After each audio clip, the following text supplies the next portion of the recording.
Shalom, shalom, peuple de Dieu. Nous sommes très ravis de vous retrouver encore une fois plus sur notre plateau. La réaction à une action du troisième épisode. Sur ce, aujourd'hui, nous sommes venus réagir à une déclaration que l'homme de Dieu avait donnée précédemment. C'est de savoir, le sang de William Branham a-t-il sauvé l'humanité ou non? C'est la question que nous sommes venus réagir suite à cela. Bonjour, Reverend. Oui, bonjour. Comment allez-vous? Ça va. Alors, Reverend, nous sommes ravis encore de vous retrouver sur notre plateau. C'est la deuxième fois que nous nous retrouvons sur notre plateau.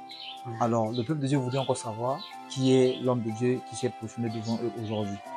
Même si vous étiez déjà sur notre plateau, veuillez au moins vous présenter afin que le peuple de Dieu puisse vous connaître pour une seconde fois. Vraiment, shalom, peuple de Dieu. Et moi, c'est le pasteur Tic Augustin. Je suis au Bazar. L'église, c'est à la rue Oyomi, à Mamboalé.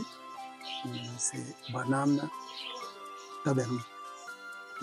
Donc, c'est là où nous sommes en train de nourrir la place de Dieu. Donc, je viens pour répondre à toutes ces questions. Alors, peuple de Dieu, là vous venez de découvrir avec moi encore une fois de plus le Reverend qui s'est tenu devant vous ce matin. C'est le Reverend quitte le ministère. Alors, sur ce, nous allons répondre à notre question qui a été posée afin que l'homme de Dieu puisse nous éclairer avec les Écritures à l'appui. Parce que ici, il n'est pas question de déclarer par ta propre volonté, Voilà. mais de nous donner l'Écriture noir sur blanc où William Branham l'a su dit. Alors, Reverend, vous avez la question qui a été posée. Oui. C'est de savoir, est-ce que le sang de William Branham nous a sauvés ou non? Parce que vous avez déclaré précédemment que nous ne sommes pas sauvés par le sang de William Branham. Oui. Comment se fait-il que nous ne sommes pas sauvés par le sang de William Branham, mais nous l'adorons quand même? Oui. C'est une bonne question. Je crois que c'est pas moi qui va parler, mais c'est William Branham qui va parler lui-même. Je vais lire une écriture ici. Vous avez le temps de lire. Dans l'Union invisible, l'Union invisible, je suis au paragraphe 274. William Branham dit, pur sang, mélange. Oh, alléluia. Elle partira bientôt vers le ciel. Amen.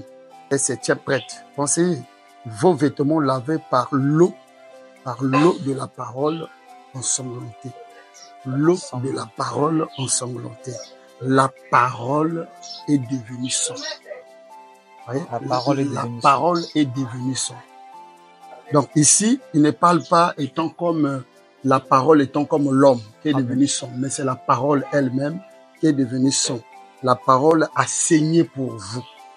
La parole a saigné pour vous. Et vous êtes lavé dans une parole ensanglantée. La parole qui saigne. La vie de Dieu dans la parole. Et la parole a saigné pour vous afin que vous soyez lavés dans la souillure de ces prostitutions. Que vous soyez purifiés et sanctifiés par le lavage de l'eau de la parole. Et grâce à cela, votre esprit et votre cœur s'appuient fermement sur Dieu et sur sa parole. Voilà, déjà, dans cette citation, William Branham nous montre que la parole est devenue sang. Pourquoi? Parce que le premier testament, le sang, c'était le sang des boucs. Le sang là était physique, c'était le sang des boucs. Branham dit, dans le Nouveau Testament, le sang physique de Jésus, il parle du sang étant comme l'homme. Le sang de l'homme. Il dit, le sang de Jésus, c'était le sang de l'homme. C'est le sang physique. Et même dans le site, Branham dit que ce sang-là, aujourd'hui, cela n'a plus de l'importance. Pourquoi? Parce que ce sang-là était physique. Tout ce qui est physique, ça retourne. Mais ce qui est spirituel, c'est ça qui est la vie. C'est pour cela, en quittant le sang des boucs, le sang de Jésus l'homme, dans le Troisième Testament, on peut plus parler encore du sang physique de Branham. On peut parler du sang physique de Branham. On peut plus parler, je dis bien, on peut plus parler du sang physique de Branham. On parle du sang de la parole. Le sang ensanglanté. Et c'est ce sang-là qui nous a sauvés. Et si je parle loin, c'est parce que avant que... citation. Attends, je déclare seulement cette citation-là. Dans un paradoxe de 65, William me dit, la parole faite chair fait de l'expiation. Fait de l'expiation. La parole, tel que ça est là, tel que la parole est comme ça, vivante, c'est la parole faite chair. Ça fait de nous de l'expiation. Donc ça ne demande pas que l'huile meure et que le sang là fait l'expiation. Non, non, non. Mais étant comme vivant, Branham fait de l'expiation. C'est ça qu'on appelle la parole en sang. Maintenant, Reverend, qu'en est-il de nos frères qui croient que réellement c'est le sang chimique de Branham qui les a sauvés? Qu'en est-il d'eux? Parce que eux aussi, ils ont des citations qui leur soutiennent, qui leur donnent au moins le poids de soutenir cela. Bon, eux, ils ont les citations, mais ce que William Branham ne se contredit pas. Ici, là, c'est le même Branham. J'en ai beaucoup sur le son ce matin. Je peux me dire d'autres. Branham ne se contredit pas. Et aujourd'hui, on ne peut pas croire que le son physique de Branham nous a sauvés. Parce que le même son physique de Branham est retourné dans les aliments chimiques. Parce que tout ce qui est physique, il retourne dans les aliments chimiques. C'est pour ça que Branham dit dans le signe que le son de Jésus était tombé, ça fait 2000 ans, et retourné dans les éléments chimiques. Il dit, si quelqu'un m'a mené le sang de Jésus ici, je vais renverser ça. Allez, pourquoi il parle de ce son-là? Parce que le son-là était physique. Mais ce son-là a fait un travail. Et le son-là a fait un travail. C'est le travail que nous avons. Voilà. Et ce travail-là, c'est là où je vais lire dans les noces de l'agneau et dans la brochure C'est moi, n'ayez pas peur. Là où il dit que le son de Jésus est venu sanctifier une personne. Est venu sanctifier une église. Vous voyez, c'est cette personne-là, c'est lui de maintenant qui fait de l'expiation. Pourquoi? Parce que ici il y a deux agneaux. Il y a un agneau véritable et il y a un faux agneau. Un faux agneau. Les deux agneaux dans le lieu d'adoration. Le vrai agneau, c'est l'agneau des nations. C'est William Branham. Le faux agneau, c'est l'agneau des Juifs qui était juif. Ça ne sont pas de l'agneau comme immolé et l'agneau immolé avant la fin. Celui qui donne la vie, celui qui sauve, celui qui fait l'expiation, c'est l'agneau qui était, c'est l'agneau comme immolé. C'est l'agneau comme immolé. Et donc, nous voulons savoir, qu'en est-il de la citation où Branham dit « Je verserai la goutte de mon sang afin de garder cette femme loyale ». Oui. Parce que quand tu parles de la loyauté là, parce que nombreux ont un peu de tumulte là-dessus, ils veulent savoir, la loyauté là, est-ce que c'est ça le rachat ou c'est comment? Non, quand lui il dit il va verser son sang pour cet homme-là ou cette fille-là, ça ne veut pas dire que son sang a sauvé cette fille. Il veut parler de la vie. Parce que le sang, les gens voient le sang étant comme cette liquide rouge. Non, cette liquide rouge. Non, le sang c'est pas ça. On a dit dans le sang il y avait la vie. Dans le sang, il y avait la vie. Dans le sang, il y a la vie. Et la vie, c'est le nom. Ça, c'est de la brochure. Ça, c'est de la brochure. Le lieu, il y a la citation, le lieu d'adoration auquel Dieu a choisi. On me dit, le sang, c'est la vie, c'est le nom. Il dit, quand on mettait le sang des agneaux dans les pontées des linteaux dans l'Ancien Testament, afin que l'homme puisse passer. Voilà, il dit que c'était le nom de Moïse. Ils ont mis le sang littéral. Mais ce son-là était le nom de Moïse. Donc le son aujourd'hui, c'est William Branham. C'est le nom de William Branham. Ce n'est pas encore de chercher son son physique. Non, cela n'a rien à voir. Donc quand il dit je vais goûter, je vais mourir jusqu'à laisser mon dernier bout de sang, il veut parler de la vie. C'est-à-dire sa vie à lui, il va donner à cause de cette vie. Voilà. C'est comme toi aujourd'hui tu dis je donne ma vie pour mon enfant. Et ça ne veut pas dire que tu vas sauver ton enfant par ton sang. Amen. Voilà, c'est ça. Alors, peuple de Dieu, là vous venez de découvrir avec moi que l'homme de Dieu ne s'est pas trompé. Il nous a donné la citation par rapport à ça. Il a encore des citations. J'ajoute un. Il peut ajouter au moins un afin que nous puissions continuer notre émission. J'ajoute un ici dans. Ce sont les brochures de Branham. Je suis dans le 4e saut. Dans le 4e saut ici. Bien aimé, c'est le problème de la vie. Le 4e saut ici vient à confirmer la citation que j'ai déclarée de un paradoxe. Comme vous avez parlé, je vais ajouter des citations à l'avant. Je pourrais ajouter ça. Ici, je suis dans le saut, 4e saut 287 du 4e saut. Il dit, je prends la partie en haut, la partie A, il dit, le cavalier mystérieux, regardez ce qu'il a fait maintenant. Il s'est opposé, il a refusé de se pentir et de revenir à la parole originale. À la parole originale. Et maintenant, qui est cette parole originale? Il dit la parole de sang. La parole de sang. La parole originale, la parole de sang. La parole s'est faite sang. La parole s'est faite sang. C'est pas que le sang est sorti de la parole ou le sang est sorti de celui qui était la parole faite chair. Mais c'est le sang qui s'est fait chair. Donc, le sans-parole. Le sans-parole. Et ça veut dire, j'ai parlé ici, Branham dit dans un paradoxe, il dit, la parole faite chair fait de l'expiation. Il nous pardonne de nos péchés, de nos iniquités et de tout ce que nous pouvons faire. Il dit, il avance, la parole s'est faite sang et chair. Voyez, il a refusé de revenir à elle. Il est antichrist. La véritable épouse parole s'opposera. Il s'opposera à la véritable épouse parole. Il prend son épouse et il combat cette véritable épouse. combattant, Voilà. Donc, les gens vont combattre l'épouse. Le cavalier du cheval va combattre l'épouse qui croit la parole sans. La parole ensanglantée. Vous voyez? C'est cette parole-là. Donc, quand on dit que quand je dis que Branham, c'est pas le sang de Branham qui nous a sauvés, je vais faire allusion que ce que Branham, pour nous sauver, fallait qu'il puisse d'abord mourir et verser son sang. Non, Branham nous sauve étant comme vivants. Étant vivant. Étant comme vivant, il est la parole faite chair, il est le sang parole, il est le sang fait chair et il nous sauve, il nous pardonne. Ça ne veut pas dire qu'il doit d'abord mourir pour verser son sang. Non, non, non. Donc, ça veut dire que pour que nous puissions être sauvés, il n'a pas fallu à Branham de mourir, de passer par la mort. Voilà. Ça veut dire que dès le vœu de Branham, voilà, il nous avait sauvés. Il nous a sauvés et il nous a pardonné. Il nous a pardonné. Oui. Vraiment, c'est fort. Parce que si vous croyez que William Branham vous sauve à sa mort, donc là, vous régnez les sceaux. Les sceaux font quoi? Or, le frère me dit que la rédemption était contenue dans les sceaux. Était contenue dans les sceaux. Voilà. Et ils savent ça. Les pasteurs savent ça. Alors, peuple de Dieu, là, vous venez de découvrir avec moi que nous ne sommes pas sauvés par le sang chimique de Branham, mais nous sommes sauvés par le sang parole. Alors, revenons, nous allons rebondir à notre deuxième question.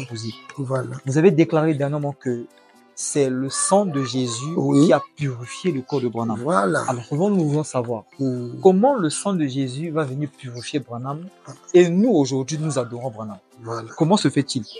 Parce que ce n'est que Dieu qui peut venir purifier un corps. Oui. Comment Jésus va venir encore purifier le corps de Branham? Bon, avant de lire la citation, je vais d'abord dire ceci. Que Dieu a eu 3 attributs. 3 attributs. C'est ça le grand problème avec nous aujourd'hui. On doit connaître les 3 fonctions de Dieu. Il y a le Père, le Fils et le Saint-Esprit.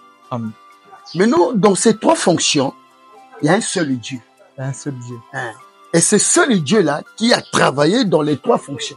Et c'est là où Branham appelle ce Dieu-là qui a travaillé les 3 fonctions l'être éternel. C'est cet être éternel-là qui était en Jésus, qui était en Moïse et qui est William Branham. Donc l'être éternel-là, c'est William Branham. C'est William Branham, l'être éternel. Mais non, comme Dieu travaille dans les dispensations. Il vient travailler avec Moïse, il vient travailler avec Jésus. Maintenant, quand il vient travailler avec Jésus, alors, la naissance de Jésus ici, comme nous sommes préparés de la naissance de Jésus, il est venu virginalement. Et pourquoi il est venu virginalement? C'est d'abord ça le but. Les gens ne posent pas cette question. Pourquoi Jésus est né virginalement? Alors, nous avons eu la visitation de l'ange de l'Éternel, Melchisédek, qui a visité Abraham. Lui n'était pas né. Il n'était pas né. Voilà. Mais, il n'a ni père ni mère. Et avec Jésus, il vient de maintenant à travers la femme. Pourquoi à travers la femme? Pour respecter la parole. Dans les Hébreux, William Branham dit, il devait passer d'abord par la femme. Parce que c'est la femme qui avait péché. Il devait passer par la femme pour pardonner. Et deuxièmement, Dieu voulait venir vivre au milieu des hommes. Et il voulait venir d'une manière ordinaire. C'est-à-dire, comme nous. C'est ça qu'on appelle ordinaire. William Branham a expliqué. Alors, comme la femme avait péché et qu'à travers cette voie, le sang a nettoyé, alors, Dieu fait quoi? Dieu envoie Jésus. Jésus vient ici étant comme la deuxième dispensation pour venir mourir à la place de son Père. Afin que lorsque lui, il sortira, il le libère. Et ça même, les pasteurs le croient. Dans le chef-d'œuvre, William Branham dit, lorsque Jésus mourait à la croix, il y a eu quelqu'un qui est sorti de lui. Mais le quelqu'un qui est sorti de lui, là, c'était qui? C'est ça.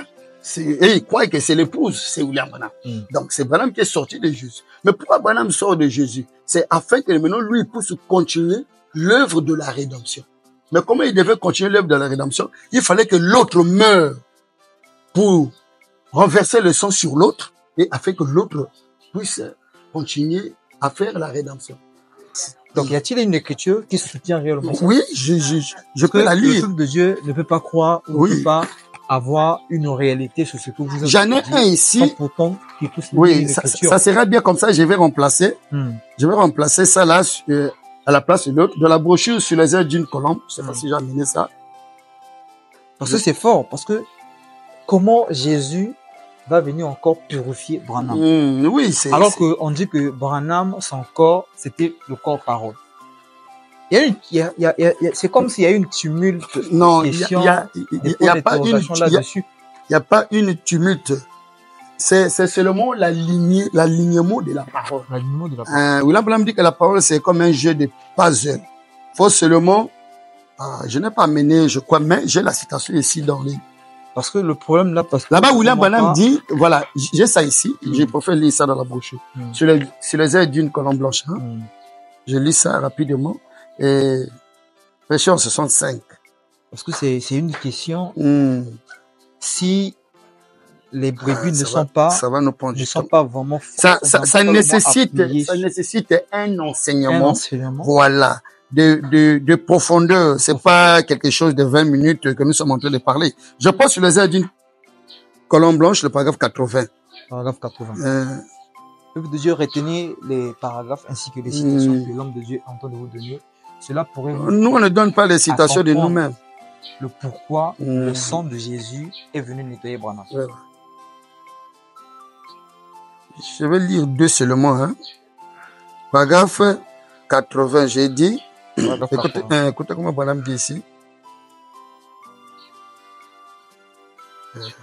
Voilà. Il dit, ne pouvez-vous pas voir Jésus-Christ? Ne pouvez-vous pas voir Jésus-Christ, notre compagnon, mourant? Il fut tué et nous fûmes aspergés de son sang. Moi, je pense que beaucoup de personnes qui prêchent le troisième jour du savent. Quand on parle de nous, souvent, ils remplacent le nous là, c'est pas toute l'église.